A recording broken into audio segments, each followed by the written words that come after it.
Hello नमस्कार, आप देखना शुरू कर चुके हैं स्टार्टअप मंत्र। मैं हूं आपके साथ प्रशांत पांडे। स्टार्टअप मंत्र ईटी नाउ स्वदेश का एक बेहद खास शो जो दाखिल कराता है आपको स्टार्टअप वर्ल्ड में। स्टार्टअप इकोसिस्टम की तमाम बारीकियों को बेहद आसान भाषा में हम आपके लिए लेकर आते हैं।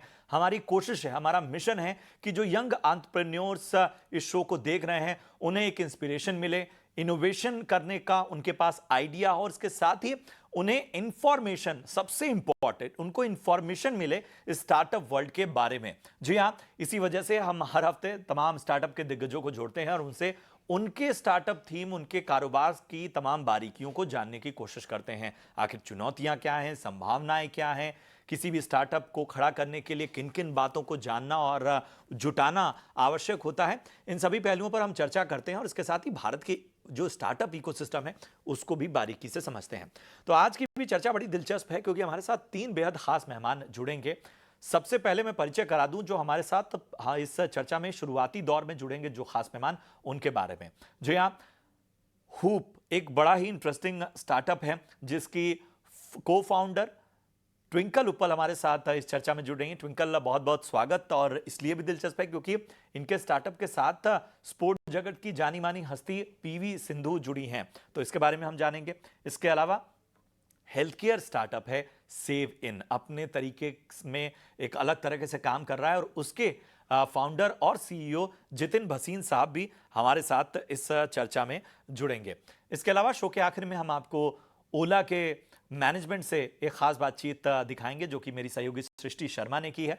ये तमाम बातें होंगी आज के स्टार्टअप शो में। तो सबसे पहले मैं चर्चा में शामिल करता हूं अपने दो बेहद खास मेहमानों को। जितिन जी, प्रियंका, आप दोनों का बहुत बहुत स्वागत। सबसे पहले मैं फटाफट से प्रियंका आपसे सवाल कर लूं और शुरुआत आपसे ही करता हूं। जरा हमें बताइए, हाल फिलहाल जो डेवलपमेंट है वो बड़ी एक्साइटिंग है। PV Sindhu as a investor आपके स्टार्टअप से जुड़ी हैं। किस तरह से आप आगे बढ़ रहे हैं अपने स्टार्टअप में? ये हमारे लिए बहुत ही गर्व की बात है कि पीवी सिंधु जैसी एथलीट ने हमें चुना है। वो हमारे ब्रांड कूप के लिए एक आदर्श एम्बेसडर हैं, और ना सिर्फ एम्बेसडर, वो हमारे ब्रांड कूप को एक इन्वेस्टर के तौर पे भी ज्वाइन कर रही हैं। और ये हमारे लिए बहुत ही ज्यादा खुशी की बात है, बिकॉज पीवी सिंधु वास्तव में एक चैंपियन की भावना का प्रतीक है। वो वो पूरे भारत को ये इंस्पिरेशन देती हैं। वो मेहनत, धैर्य, हार्ड वर्क का बिल्कुल प्रतीक है। और बैडमिंटन विश्व चैंपियन की वो पहली भारतीय विजेता हैं, और ओलंपिक में 2 बार बैक टू बैक मेडल जीतने वाली वो शायद सिर्फ दूसरी भारतीय है। तो पहले तो मैं यही बताना चाहूंगी कि हमारे लिए ये बहुत गर्व की बात है कि हमारे जैसे ब्रांड के साथ पीवी सिंधु जुड़ रही हैं। थोड़ा-सा अगर मैं हमारे ब्रांड के बारे में बताऊँ, तो हमारे ब्रांड का नाम हूप है, और हम भारत का पसंदीदा हेल्थ एंड वेलनेस का ब्रांड बनना चाहते हैं। हमने ये रियलाइज़ किया कि भारत में लोगों का लाइफ़स्टाइल काफ़ी चेंज हो गया है, उनकी वेलनेस की ज़रूरतें काफ़ी बदल गई हैं। जैसे कि कमर दर्द की तकलीफ़, क्योंकि हम बहुत ज़्यादा लंबे समय के लिए दफ्तर में बैठते हैं। हमें काफ़ी बार गर्दन में दर्द होता है क्योंकि हम अपना फ़ोन बहुत ज़्यादा यूज़ कर रहे होते हैं। नींद बहुत अच्छे से ना आना क्योंकि हमारा इतना ज़्यादा टेक्नोलॉजी का स्क्रीन टाइम है। अगर कुछ लोग बहुत ज़्यादा कसरत करते हैं या बहुत ज़्यादा जिम करते हैं, तो उसमें भी काफ़ी बार इंजरी या रिकवरी ना कर पाना एथलीट्स को भी। तो हमने ये समझा कि ये सब ज़रूरतें बहुत बदल गई हैं आज के नए भारत की। पर इन ज़रूरतों के लिए कोई आधुनिक प्रोडक्ट्स नहीं हैं। तो हमने ये सोचा कि हमारा ये मिशन है कि हम भारत को एक्टिव बनाने के लिए जो-जो प्रोडक्ट्स हेल्प कर सकते हैं, वो प्रोडक्ट्स बनाएँ। तो हूप का ये मिशन है कि हम एक आधुनिक वेलनेस कंपनी हैं, जो भारत को पेन रिलीफ जैसे कि दर्द, मसल रिकवरी जैसे कि तंदुरुस्ती, और अच्छी नींद, गुड स्लीप में हेल्प कर सके। और यही हमारे ब्रांड की मिशन है, और हम बहुत ज़्यादा खुश हैं कि पीवी सिंधु इस मिशन को जॉइन कर रही हैं। चलिए प्रियंका, बड़ा अच्छा लगा और ये बड़ा काफी दिलचस्प है अपने आप। इससे एक अलग तरह का एक्साइटमेंट आपके स्टार्टअप को लेकर खड़ा होता है और सामने आता है। जरा हमें ये बताइए कि आगे ग्रोथ के आउटलुक और इसको लेकर किस तरह की गाइडेंस सामने रखेंगी आप? हमें हूप को लॉन्च करे हुए लगभग 9 महीने हो गए हैं और 9 महीने के अंदर हम 1000 सिटीज भारत की रीच कर चुके हैं। हमारे जो ग्राहक हैं वो 1000 सिटीज में हैं और लगभग 50,000 लोगों तक हम अपने प्रोडक्ट्स पहुंचा चुके हैं। और ये जो सिटीज हैं ये भारत के हर कोने में, चाहे वो कारगिल से कन्याकुमारी हो या वो गुजरात से असम तक हो, चाहे वो लक्षद्वीप हो, हमारे प्रोडक्ट्स हर जगह पहुंच रहे हैं। तो अगले 2 से 3 साल में हमारी यही आशा है कि हम भारत के हर एक एक शहर में और ज्यादा अपने प्रोडक्ट्स को पहुंचा सकें और हर एक एक घर में अपने प्रोडक्ट्स को पहुंचा सकें। और इस नई इन्वेस्टमेंट और पार्टनरशिप के जरिए हमारा सारा फोकस यही रहेगा कि हमारे ब्रांड और इस मिशन के बारे में जो लिव एक्टिव है कि भारत एक्टिव रहे, इसकी हम ज्यादा प्रचार कर सकें, ज्यादा अवेयरनेस बढ़ा सकें और अभी हमारे जितने प्रोडक्ट्स हैं हम उनको भी और बढ़ा सकें ताकि हम और जरूरतें जो एक एक्टिव भारत की हैं वो मीट कर सकें। तो हमारा अगले 2 साल में यही आशा है कि आपको हर शहर में बहुत ही जल्दी और हर घर में धूप दिखे। बहुत बहुत शुक्रिया करेंगे प्रियंका। हम जानते हैं कि इस वक्त आप बहुत सी चीज़ों में लगातार व्यस्त हैं, इसलिए आपने समय दिया, उसका बहुत बहुत शुक्रिया। और फटाफट से हमारे तमाम सवालों पर अपनी बात रखी। आपको, आपकी पूरी टीम को हमारी ओर से शुभकामनाएं। चलिए अब हम अपने अगले स्टार्टअप के दिग्गज को जोड़ते हैं। जितिन भसीन साहब, बहुत बहुत स्वागत है आपका। और सबसे पहले तो मुझे अपने स्टार्टअप के बारे में बताइए। हेल्थ केयर स्टार्टअप्स में मेरी खास दिलचस्पी है क्योंकि इन्होंने एक फर्क पैदा किया है। परंपरागत जो हेल्थ केयर सर्विसेज थी उसमें बहुत से ऐसी प्रॉब्लम पर फोकस किया गया है, उसके सॉल्यूशंस को दिया गया है जो शायद बड़ा ही चैलेंजिंग होता था। तो अपने स्टार्टअप के बारे में सबसे पहले बताइए।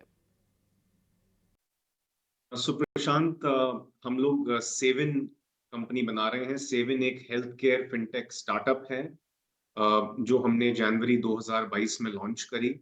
और सेवन पे हमने एक ऐसा प्लेटफॉर्म बनाया है जहाँ पे कोई भी इंडियन कस्टमर, कोई भी इंडियन जो है, इस प्लेटफॉर्म पे आके अपने नजदीकी हेल्थ केयर पार्टनर को ढूंढ सकता है, यानी कि बुकिंग कर सकता है किसी भी हेल्थ केयर प्रैक्टिस पे, और अपना सारा हेल्थ केयर और वेलनेस एक्सपेंस को डाउन पेमेंट की जगह वो आसान किश्तों में पे कर सकते हैं। जैसे कि अगर आप किसी डेंटल ट्रीटमेंट के लिए जाते हैं और पता चलता है कि आपका 1 लाख रुपया लगेगा उस ट्रीटमेंट के लिए, तो सेवन के किसी भी डेंटिस्ट पार्टनर पे अगर आप जाएं तो बिना कोई डाउन पेमेंट दिए आप अपना इलाज करा सकते हैं। और इस 1 लाख रुपए को आप आसान किश्तों में दे सकते हैं, और ये एक जीरो कॉस्ट यानी कि no cost monthly instalment plan customers को मिलता है। जिस तरह लोग इंडिया में mobile phone, refrigerator, AC, furniture वगैरह खरीदते हैं जीरो कॉस्ट यानी कि नो कॉस्ट ईएमआई प्लान पे, तो सेवन भारत का पहला हेल्थ केयर फिनटेक प्लेटफॉर्म है जहां पे ये काम हेल्थ केयर के लिए होता है। वाकई जितिन, बहुत अच्छा लग रहा है ये तमाम बातें जानकर। अब मैं थोड़ा भारत के नज़रिए से जानना चाहता हूँ। भारत में जो स्टार्टअप का इकोसिस्टम है वो किस तरह का है? आप लोगों ने किन किन बातों को देखा स्टार्टअप इकोसिस्टम की अच्छाइयों को, और कहाँ आपको लग रहा है कि सुधार की आवश्यकता है? तो भारत का जो इकोसिस्टम है स्टार्टअप्स में, इंडिया नंबर 3 पे आता है across the world startup ecosystem में। और भारत में बहुत लाखों स्टार्टअप्स हैं, आई थिंक 1 लाख से ऊपर स्टार्टअप्स हैं जो रजिस्टर्ड हैं इंडिया में। और इंडिया में काफी निवेश भी हुआ है, काफी इन्वेस्टमेंट भी हुई है बाहर से, इंडियन इन्वेस्टर्स से भी। और आई थिंक अगर आप देखें पिछले 5 से 10 साल का जो जर्नी रही है स्टार्टअप्स की, वो बहुत इंकरेजिंग रही है। और स्टार्टअप्स ने बहुत अच्छी प्रॉब्लम्स जो लोग फेस करते थे, डीप प्रॉब्लम्स, उनको बहुत अच्छे तरीके से सॉल्व किया है। बहुत रोजगार भी दिया है इंडिया में। तो स्टार्टअप जर्नी बहुत एग्रेसिव रही है। इस साल की अगर मैं बात करूं तो फर्स्ट हाफ यानी कि 30 जून तक, यानी कि कल तक अगर हम देखें, तो इस साल दोबारा $5 बिलियन से ज्यादा इन्वेस्टमेंट भारतीय स्टार्टअप्स में हो चुकी है। और ये बहुत ही एक इंकरेजिंग इकोसिस्टम बन रहा है इंडिया में स्टार्टअप्स का। और मेरा यकीन है कि इंडिया शायद नंबर 1 पे चला जाएगा स्टार्टअप कम्युनिटी में अक्रॉस द ग्लोब। जितिन, ये तो बड़ी अच्छी-अच्छी बातें हो गई, लेकिन हमें ये मानना होगा कि स्टार्टअप में चैलेंज तो आए हैं। हमने बहुत सी खबरें भी देखी, बड़े-बड़े दिग्गजों को एक तरह से डेंट लगते भी देखा। इन सब के बीच में फंडिंग विंटर्स की भी बात किसी से छिपी नहीं है। तो ज़रा हमें बताएं, किस तरह के चैलेंजेस हैं स्टार्टअप वर्ल्ड में? जी प्रशांत, देखिए, फंडिंग विंटर डेफिनेटली पिछले 2 साल से रही है, और जियोपॉलिटिकल जो एनवायरनमेंट रहा है ग्लोबली, 2 वॉर्स अभी भी ऑनगोइंग हैं, और काफी स्टार्टअप इकोसिस्टम में भी उतार चढ़ाव रहा है। और डेफिनेटली कुछ बड़ी स्टार्टअप्स थी जहां पे काफी रेवेन्यू पे तो फोकस किया गया, बट प्रॉफिटेबिलिटी पे क्वेश्चन मार्क, यानी कि एक सवालिया निशान था कि कंपनी कितनी प्रॉफिटेबल हो सकती है। और उसके तहत ना कि इंडिया में ही नहीं, पूरे ग्लोब में स्टार्टअप्स में थोड़ा इन्वेस्टमेंट में एक स्पीड ब्रेकर जैसा आया, और आप उसको फंडिंग विंटर भी लोग कहते हैं। बट मेरा पर्सनली ये मानना है कि इस पूरे साइकिल में जो स्टार्टअप फाउंडर्स हैं, जैसे कंपनीज, जो हमारे जैसी कंपनीज हैं जो बन रही हैं, ये बहुत ही एक अच्छी लर्निंग रही है कि जब आप एक कंपनी बनाते हैं तो आपको सिर्फ सेल्स ही नहीं, बट आपको कस्टमर एंगेजमेंट, प्रॉफिटेबिलिटी, सस्टेनेबिलिटी, ये सारी चीजें बहुत इंपॉर्टेंट हैं। और सिर्फ रेवेन्यू यानी कि सेल्स नंबर के साथ साथ पैसे भी बनने चाहिए, तभी कोई कंपनी जो है एक सस्टेनेबल तरीके से बिजनेस बिल्ड कर सकती है। और आई थिंक वो पूरी स्टार्टअप कम्युनिटी के लिए बहुत अच्छी एक सीख रही है, क्योंकि अब जो स्टार्टअप्स बन रही हैं, या अभी भी जो बड़ी स्टार्टअप्स हैं जो आईपीओ भी कर चुकी हैं इंडिया में भी, अगर आप देखें तो सारी स्टार्टअप्स फोकस कर रही हैं प्रॉफिटेबिलिटी पे। तो पहले कहा जाता था कि growth at any cost model, कि सिर्फ ग्रोथ चाहिए चाहे कितना ही पैसा लग जाए। उससे अब एक सस्टेनेबल ग्रोथ की कॉन्वर्सेशंस स्टार्ट हो गई हैं। और आई थिंक ये जो स्टार्टअप साइकिल रही है, फंडिंग साइकिल रही है, इससे बहुत लोगों को हेल्प मिली है अपना पूरा फोकस करने के लिए एक ऐसे सिचुएशन पे जहाँ पे बिजनेस ना कि सिर्फ बढ़े, बट एक प्रॉफिटेबल तरीके से बढ़े। और अगर मुनाफा होता है तो उससे सबका फायदा है, चाहे वो कस्टमर है, चाहे वो स्टार्टअप के एम्प्लॉयज हैं, या वो स्टार्टअप के इन्वेस्टर्स हैं। तो मेरा ये मानना है कि जो स्टार्टअप फंडिंग विंटर की बात की जाती है, एक तो ये आई थिंक ऑलमोस्ट खत्म होने वाली है, क्योंकि बहुत स्ट्रॉन्ग स्टार्टअप्स निकल के आ रही हैं, खास करके इंडिया में। और दूसरा, आई थिंक जो स्टार्टअप्स निकल के अब आएंगी, वो बहुत ही स्ट्रॉन्ग और सस्टेनेबल और फंडामेंटली स्ट्रॉन्ग मॉडल्स इमर्ज कर रहे हैं, और आई थिंक उससे सबका फायदा। जितिन, अब चूंकि हम बिजनेस चैनल हैं, बिना इकोनॉमिक्स के बात तो होगी नहीं, तो अपने इस कारोबार के ज़रा पूरे इकोनॉमिक्स को समझाइए। किस तरह का इकोनॉमिक्स है, प्रॉफिट और बाकी चीज़ों को लेकर क्या स्थिति है, ज़रा इस पर रोशनी डालिए। देखिए, इसमें मैं थोड़ा अपनी सेविंग की जर्नी पे फोकस करना चाहूंगा, उसी से लर्निंग्स में शेयर करना चाहूंगा। तो सेविंग हमने जब 2022 में जनवरी में स्टार्ट किया, तो आज 6,000 से ज्यादा हेल्थ केयर पार्टनर्स हैं जहां पे आप जाके कोई भी मेडिकल ट्रीटमेंट ले सकते हैं, और जीरो कॉस्ट ईएमआई फॉर्मेट में आप पे कर सकते हैं। 1500 करोड़ से ज्यादा की डिमांड हमारे पास 2.5 साल में आई है, और हंड्रेड्स ऑफ करोड़ का हम डिसबर्सल करते हैं। आई थिंक हमारा काफी एग्रेसिव ग्रोथ रहा है। और इसमें हमने फोकस किया कि जब हमने ये बिजनेस को लॉन्च किया, तो हमने पहले प्रोडक्ट मार्केट फिट पे बहुत फोकस किया। तो ये क्या होता है कि जो आपने प्रोडक्ट लॉन्च किया है, उसको मार्केट को कितनी जरूरत है उस प्रोडक्ट की, या आपको मतलब कस्टमर्स का क्या इनिशियल फीडबैक आ रहा है। तो ये आई थिंक बहुत इंपॉर्टेंट है कि जो आप प्रोडक्ट लॉन्च कर रहे हैं उसकी मार्केट में क्या जरूरत है, इसे प्रोडक्ट मार्केट फिट कहा जाता है। तो मेरा, जो भी अपकमिंग स्टार्टअप्स हैं, जो भी अपनी कंपनी लॉन्च करना चाहता है, मेरा उनको सुझाव होगा कि प्रोडक्ट मार्केट फिट पे जरूर फोकस किया जाए।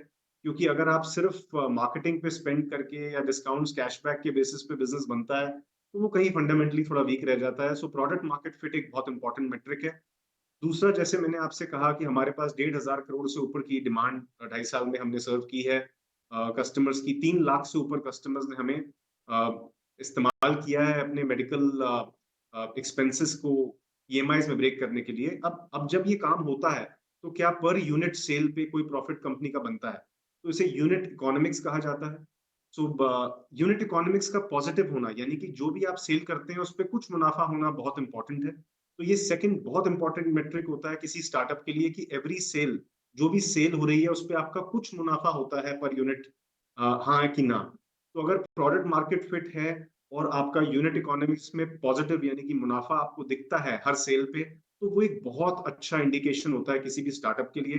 तो मेरा सुझाव है कि जो भी अपकमिंग स्टार्टअप्स हैं वो यूनिट इकोनॉमिक्स पे भी फोकस करें, और growth at any cost model पे शायद फोकस उतना ठीक नहीं है। सो प्रोडक्ट का बनना, प्रोडक्ट मार्केट फिट का होना, यूनिट इकोनॉमिक्स का पॉजिटिव होना और एक अच्छा सस्टेनेबल बिजनेस बनाना मेरे ख्याल से बहुत जरूरी है। सेवन पे हम ये फोकस कर रहे हैं और करते रहे हैं और हमारे लिए काफी अच्छा जा रहा है ये एक्सपीरियंस, और यही सुझाव मेरा किसी भी और स्टार्टअप फाउंडर के लिए है।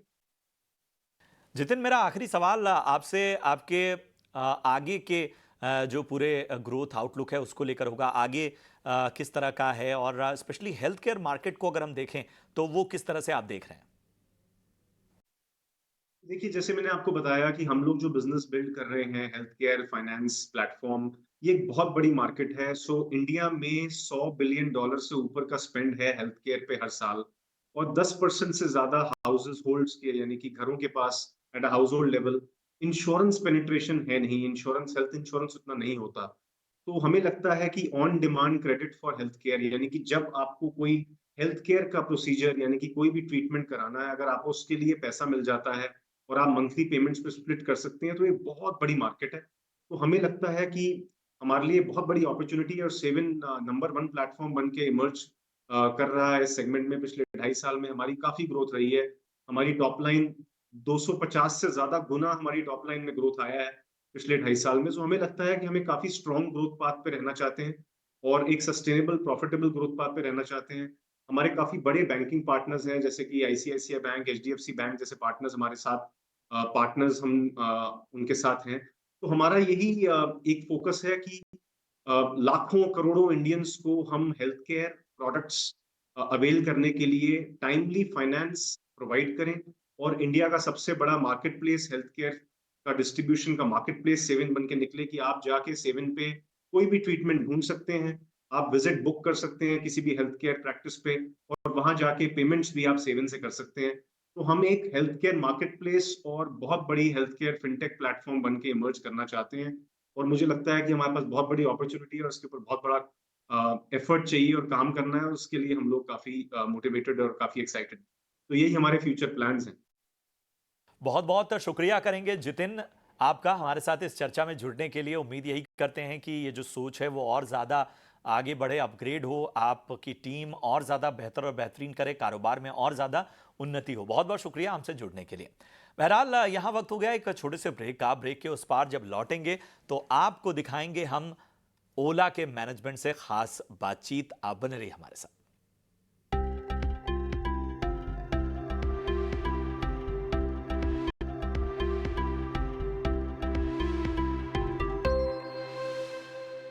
स्वागत है आपका। ब्रेक के बाद आप देख रहे हैं स्टार्टअप मंत्र। बात एक ऐसी कंपनी की जिसने एक अलग तरह का माहौल बनाया। जी हां, ओला इलेक्ट्रिक। और अब नए जो कहते हैं कि ऊंचाइयों की ओर बढ़ता हुआ आईपीओ की तैयारी हो चुकी है ओला इलेक्ट्रिक की, और इसका आईपीओ जल्द ही आने वाला है। तमाम इस आईपीओ की खास बातें और कारोबार के पहलुओं पर हमने कंपनी के फाउंडर और सीएमडी भाविश अग्रवाल से, जी हां, कंपनी के फाउंडर और सीएमडी भाविश अग्रवाल से खास बातचीत की। उनसे विशेष बातचीत की मेरी सहयोगी सृष्टि शर्मा ने। छोड़ जाते हैं आपको इस खास बातचीत के साथ। नमस्कार।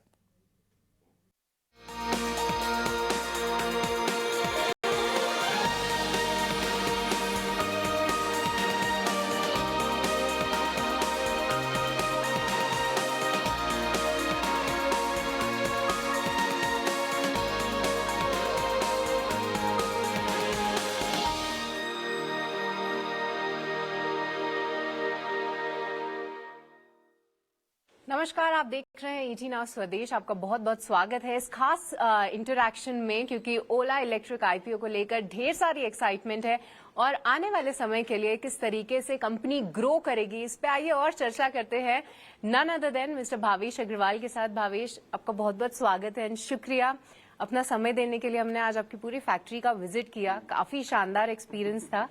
पर सबसे पहले भावेश, आपसे समझना चाहेंगे कि क्योंकि ओला 50% मार्केट लीडर है फिलहाल, तो आने वाले समय में आप ईवी इंडस्ट्री को ग्रो करते हुए कैसे देख रहे हैं? और क्योंकि भावेश काफी कंपेटिटिव इंडस्ट्री होती जा रही है, जिस तरीके से कस्टमर्स का भी रुझान आ रहा है, तो आप कैसे देख रहे हैं कि आपका जो मार्केट शेयर है वो इतने पे ही रहेगा? आपको क्या वो कॉन्फिडेंस दे रहा है? सृष्टि, पहले तो आपका धन्यवाद कि आपने पूरा दिन निकाला और हमारी फैक्ट्रीज देखी। आई थिंक जब लोग देखते हैं तभी उनको समझ में आता है कि काफी खून पसीना गया है उसमें। तो बहुत बहुत धन्यवाद। जहाँ पे ईवी मार्केट का सवाल है, एक तो इंडिया में बहुत ऑटोमोटिव स्केल ऑलरेडी है। इंडिया में 20 मिलियन टू व्हीलर बिकते हैं साल के। इंडिया दुनिया का सबसे बड़ा टू व्हीलर मार्केट है, और नॉट जस्ट टू व्हीलर, बाकी three wheeler, car etcetera. India is a large and growing automotive market, and दुनिया भर में अब इलेक्ट्रिफिकेशन हो रहा है। हमने इस कंपनी को 4 साल पहले शुरू किया विद दिस मिशन लेके कि हमें इंडिया को एक ग्लोबल ईवी हब बनाने में अपना थोड़ा हाथ बटाना है, एंड उस हिसाब से हम आगे बढ़ रहे हैं। और वो इंडिया में अगर ईवी पेनिट्रेशन बढ़ाना है तो इंडिया के लिए रेलेवेंट प्रोडक्ट्स बनाने पड़ेंगे और इंडिया के लिए रेलेवेंट टेक्नोलॉजी बनानी पड़ेगी, दोनों करना पड़ेगा। एंड इसलिए हमने दोनों किया। हमने पहले प्रोडक्ट्स बनाए, टू व्हीलर स्कूटर बनाया पहले, फिर मल्टीपल स्कूटर्स बनाए, अब हम बाइक पे काम कर रहे हैं। और जो लिथियम सेल है, जो लिथियम सेल पूरे प्रोडक्ट का आप हार्ट मान सकते हैं, उसको इंडिया में बनाने के लिए इंडिजिनस टेक्नोलॉजी हमने क्रिएट की है, और वो बहुत ही इंपॉर्टेंट रहेगा जैसे हम ये ईवी इंडस्ट्री को आगे बढ़ाएं, कॉस्ट कम करने में और performance and range and charging speed ये सब इंप्रूव करने में। तो मेरे ख्याल से अभी ये ईवी इंडस्ट्री का पेनिट्रेशन की शुरुआत है अभी, क्योंकि इंडिया में इतने सारे टू व्हीलर बिकते हैं अभी, एंड नॉट जस्ट ओला, सारी कंपनीज मिलके अभी बहुत होपफुली इन्वेस्ट करेंगी और आगे ग्रो करेंगी।